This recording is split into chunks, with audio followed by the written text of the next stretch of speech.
Michel, ravi de te retrouver. Cette fois-ci sur un autre thème qui est la botanique, dont tu te passionnes. Oui, bien sûr. Et aujourd'hui, tu nous présentes une plante qui s'appelle le panico vivipare, qui pousse dans cette mare. Alors aujourd'hui, je ne peux pas vous la montrer parce qu'elle pousse elle est encore sous l'eau. Elle ne réapparaîtra que, disons, lorsque la mare sera asséchée, c'est-à-dire vers le juillet-août simplement. Alors, donc, c'est une plante qui, autrefois, existait dans un triangle Auray, Carnac, Bells.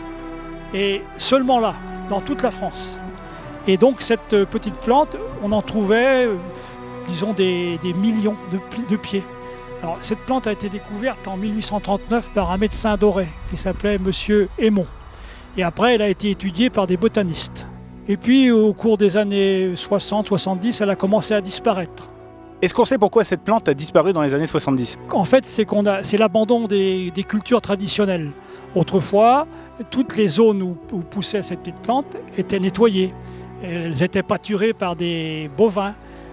Et donc, lorsque les bovins étaient passés, toute la zone était propre. En plus, comme ils piétinaient le sol, ça créait comme des labours. Et souvent, la plante, à part ses petites boutures, était quelquefois transportée par les sabots des vaches. Donc elle se ressemait comme ça. Comme tout a été abandonné, tout s'est retrouvé finalement recouvert de ronces, de landes, de bois, la plante a pratiquement disparu. Sa particularité, c'est de passer l'hiver sous l'eau. Elle adore les lieux humides, les landes humides, argileuses, couvertes d'eau l'hiver, et donc exondée l'été. Ce qui fait qu'à ce moment-là, elle réapparaît.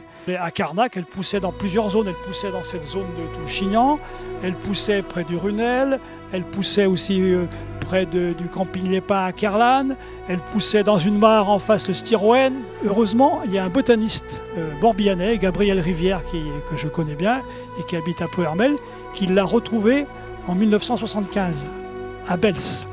On a choisi de réimplanter cette plante là où elle existait auparavant. Alors pour cela, il a fallu semer des graines, faire des boutures, et donc voilà la raison pour laquelle on la retrouve par exemple ici. Alors c'est une espèce extrêmement rare puisqu'elle n'existe, alors il n'y a en réserve naturelle, il n'y a qu'une seule station en France, celle de Bells. Il y en a 3 autres en Galice, en Espagne, et une 5e dans le nord-ouest du Portugal. Et ce sont les seules stations au monde. C'est la raison pour laquelle certains l'ont appelé notre petit panda.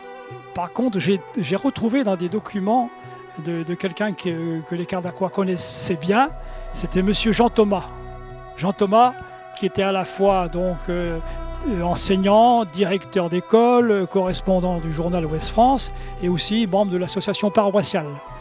Et il a écrit donc pas mal de textes sur les fontaines de Carnac. Et donc, sur un de ces textes, j'ai retrouvé le nom de l'Eryngium viviparum. Cette fontaine, je crois qu'il y a très peu de Carnacois qui la connaissent. Ça s'appelle la fontaine de la Fosse. En fait, elle se trouve au nord de la commune, le long de la route de Quelvezin. Je l'ai retrouvée. Et sur le linteau, il y a la date 1663. Jean Thomas écrit donc qu'au pied de cette fontaine, il y avait une plante que les botanistes appelaient Eryngium viviparum. Il donne même le nom en breton, Erluidic, ou le nom en français, la cendrée. Et apparemment, elle servait à couper la fièvre. Et alors, cette fontaine, elle avait aussi une réputation parce que les gens venaient là en pèlerinage.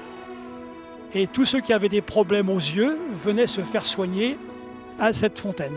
À Carnac, on protège nos mégalithes, mais on protège également des espèces végétales rarissimes comme cette petite plante.